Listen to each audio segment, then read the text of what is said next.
so much for being here today. I'm so excited to share some information. For some of you that are on the beginning track, this will resonate with you. For others of you who've been around for a long time, this will just sort of be a review. And why I chose this topic about easy and simple shamanic tools that you could use in your everyday life. I was meeting people and clients coming to me saying, Diane, I don't know how to connect with spirit. I don't know how to set up sacred space. And so I thought this was kind of a common theme that was happening right now in our community. So that's why I decided to speak on this topic. Come on in. Today, and I just want to ask you, because our time is short, and I'd like to give you the content. If you have any questions, if you will just hold them until the end, and I'd be glad to talk to you about your question, and also you can meet me also at my table. So I just have a question for you, and I wanted to use my notes just for this part to make sure that you get this information. So by a raise of hands, how many of you either burn candles or use sage? How many? Oh, yeah, great. Well, guess what? You might be a shaman. How many of you have rocks on your body now or in your car? Well, guess what? You may be a shaman. And there are some other things I want to share with you that might indicate that you're a shaman. So if you know that Palo Santo is not a town in Southern California, you may be a shaman. If you know that opening space does not mean getting the kids out of the family room, you may be a shaman. If you know that the 4 directions doesn't mean that it leads you to the nearest Burger King, you may be a shaman. And also, if you know that Florida water isn't a special edition bottle from Mount Olympus, you may be a shaman. And lastly, if you know better than to pack your suitcase for your journey work, then you might be a shaman. So, give you some thoughts there. So today, in the time that we have, I'm going to be talking about 3 short topics that clients come to me with. And I'm not going to go into depth in them because I will be teaching a course in January, an online course where I will be going in more depth for these topics, as well as other topics that would be of interest to you for your simple and easy shamanic practices in our busy everyday world. So the first one that I'm going to talk about is setting up sacred space. And I know that a lot of you in here probably already have sacred space or some version of what I might be talking about. But just a few key little points about setting up sacred space is, first of all, you need to set your intent for the space. How are you going to use that space? Is it a place that you're going to come to meditate? Is it a place that you're going to come for reflection? Is it a place that you're going to escape from the kids? We actually hid on Halloween, I have to tell you, in our sacred space. So how are you going to use it? And you may say, well, I don't have a very big space. Well, it doesn't have to be a big space. Maybe you're lucky you've got a guest room where that you could use it as sacred space, or maybe it's just a corner of a room that you have set aside as sacred space. So, and another thought, maybe you just don't feel like you have a space that you want to use. You may have a portable sacred space that maybe you take out in nature with you. So these are some things to consider. And also, how much time are you going to spend? Is it going to be just 15 minutes, maybe every day? Is it going to be once a week? All these things are things to consider. Other things you might want to bring in is make sure you have comfortable chairs or pillows to sit on, or that you may have candles or wonderful smells going on in there. And there's many other things. You also may want to have personal things. For me, this is my sacred rock that I do put on my altar, and I also use it in other ways as well. So you may have something very sacred that you want to put there. So that's just a few little key things about setting up sacred space. The second thing that we are going to talk about is the intention rock. And you all got a rock. Is that correct when you came in? If not, Angel will bring you over a rock that you can choose. Now, I have to tell you about these rocks. These rocks came from the Oregon coast. That we had a soul sister there that went out to the rivers and to the ocean and chose these rocks. And when she chose the rock, she asked the rock two things. One, would they like to be taken to another location? And would they like to come to Utah? So these rocks have come from the ocean, from the rivers over in Oregon, and are very special because they also have been blessed twice. So they're very blessed, and so now they are yours that you can keep and take home with you. And my friend Leslie here was saying we did something similar in a workshop she was at, and that she has her rock right here up in her room with her doing the journey. So the purpose of the rock is for you to get clarity about what you're wanting to create in your life.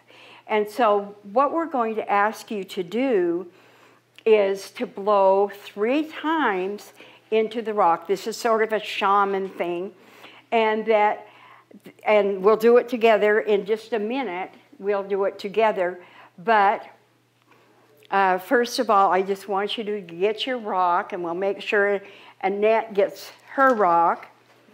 And so I want you to think about what in positive intent that you would like to blow in. And again, using your breath activates the connection with the universe, because what we're doing with our intent is really telling the universe or your higher source what you would like to create in your life.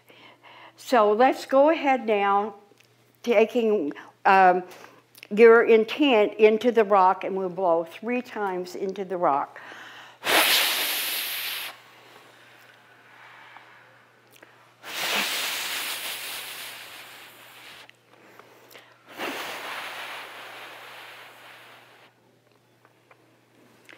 And then I invite you to put the rock in a sacred place or a place that you can see it. And when you see the rock, think about what your intention is and what you're wanting to create.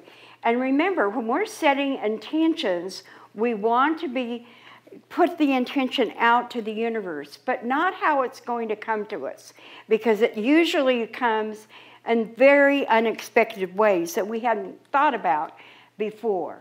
So that is your intention rock. And then the third thing that I want to talk about is something really fun, and it's transforming the hoochah. And you all have a handout there about the process, and we're actually going to do it. And so I'm sure, and if you don't have it, let Angel know, and she'll get you a copy, and we'll actually do this together.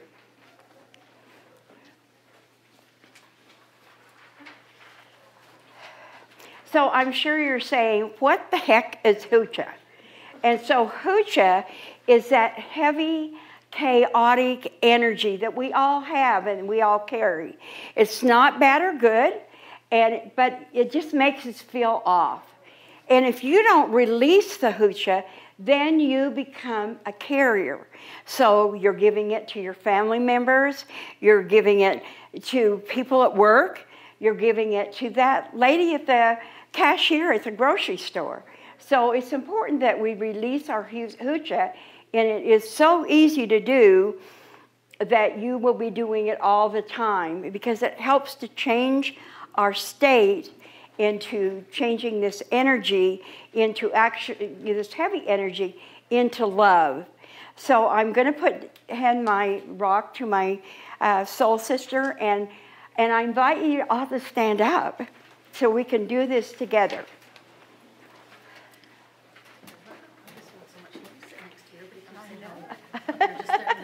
All right. So let's start by putting our hands above our head with our palms up.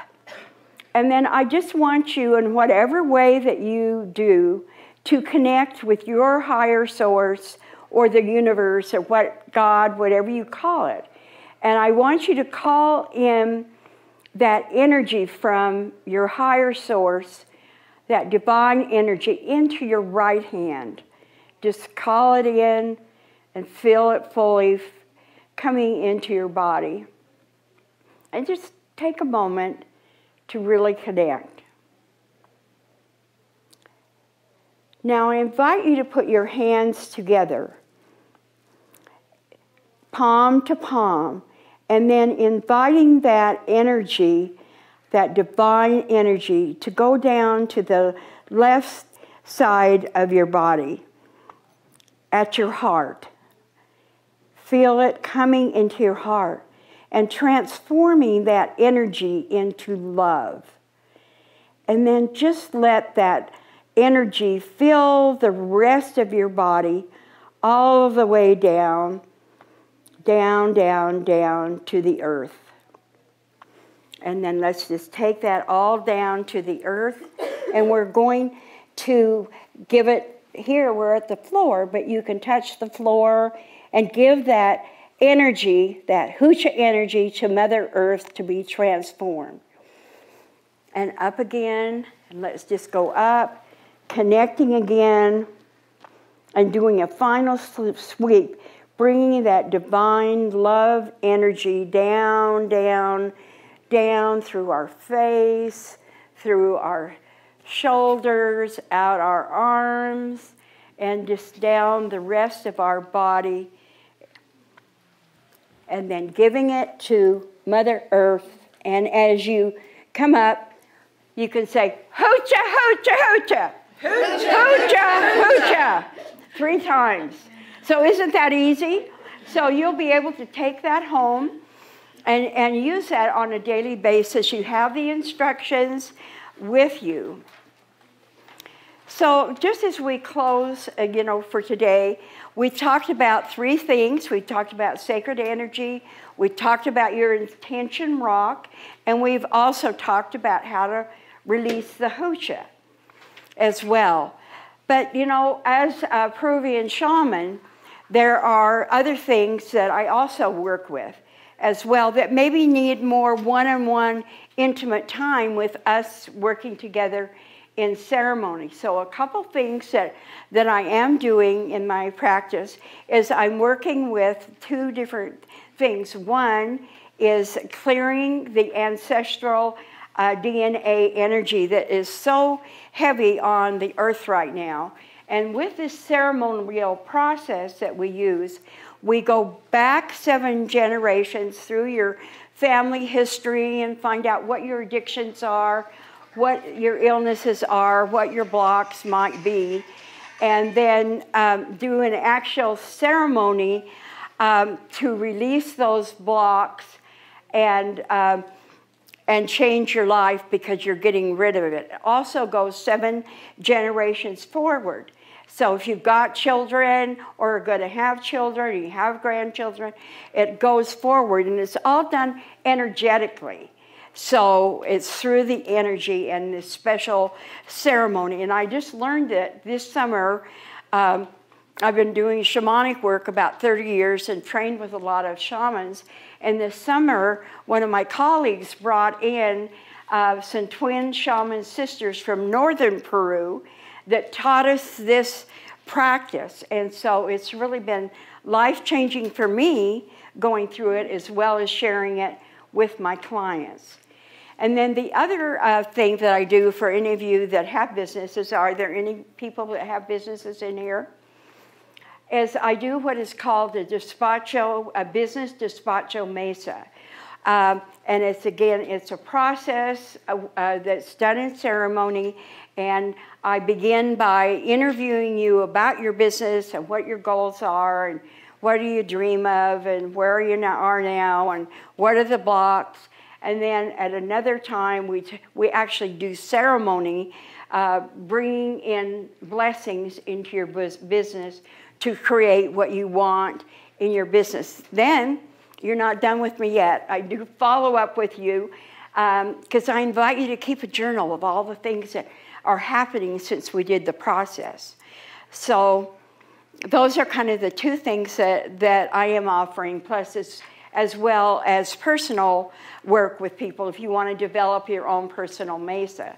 But I do invite you to think about my ongoing upcoming course in January. It's a 6-week course that we will be going over some simple, easy shamanic practices that you can use in your everyday life. So thank you so much for being here today, and I look forward to talking to you more outside. Yes? Well, I have a question, Diane. You still have some time left. So okay. I know you. All right. I know all the amazing things that you do, but why don't you tell us, the audience, where your training and background is, because it's phenomenal. Oh, thank you. I appreciate hearing that. Thank you for asking me. Well, I got in, a lot of people say to me, because I was a nurse by background. I still have my license, however, and I was working in, I'd really worked hard going up the ladder in the nursing profession, and I was the director of nursing over education, the whole education of the hospital, University Hospital. And I was in a meeting, and they were starting to talk about budget cuts at the bedside. And I just thought, oh my heck, it's 20 years I've been climbing this ladder to get to the top, and then I reached the top, and I saw that things, this isn't what I signed up for. And that started me on the complementary medicine path, where I took NLP. I trained with Christiana, NLP and hypnosis, and then this person right here said to me one weekend, she said, oh, do you want to go down with me to southern Utah they're having a shaman come? And I thought, well, I don't know if I want to do that. But I thought, sure, I'm off work, I've got the money, it'd be fun. Little did I know that was the beginning of my journey 30 years ago. And so that's how I got involved. So I have a very eclectic background, bringing in, the NLP, the shamanism. I still use the nursing principles, and I think that probably sums it up. You're a theta practitioner. Oh yes, I did it all. That's why I know everybody, because I've been a lifelong learner, and I've been in all these trainings, and then I've just taken, the best, and assess my clients and decide what is the best tool for them at this particular time. So I have a big, expansive toolbox to be able to pull from, and I'm so thankful for that I have that. Yes. So when you went to the shaman training and stuff, did everything just, were you in shock, like, yes, of course, this makes sense? It just, like it was home, or like you knew? Well, it was at first I had trouble with the awakening. And so we went to Peru, and we were meditating by a big river, and we were laying on rocks, and that's when, and my shaman came and touched me on the forehead and tapped my heart, and then that kind of opened me up to the awakening. And so what I saw there was, I looked at the sun and I saw red light around the sun. And that was my first spiritual connection. And then and I thought, what if I come back to the States and I don't have it? And then when I went back to work, I stood out in front of University Hospital, looked at the sun, and there it was. And then I started feeling the energy of people, so it grew. And then, because I've been in constant training for 30 years. And I trained with Four Winds, the Light Body School that we did for 3 years, 4 times a year, and just have continued my training, and it has evolved. But I needed that initial connection with spirit.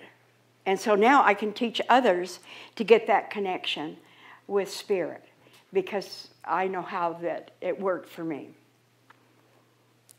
Any other questions, or? Well, am I okay on time, or? Yeah, you still have about 5-10 minutes. Wow, Good. I did. It was fast. Well, any other questions that you might have? Yes. So you went back to nursing, though, while you... Yes, I did, and I didn't quit my job because I made really good money and had good job security. And so what I did was I started taking all these classes, along the way. Bye, Leslie. See you. And but I continued to do nursing. But I say to myself, I was in the closet. And I was finally able, we got a new director of nursing that had come from Ohio or somewhere, where they were using complementary medicine. So I was able to step out of the closet, I say, and start using my Reiki. I worked with the bone marrow transplant unit, and I taught the nurses how to do Reiki.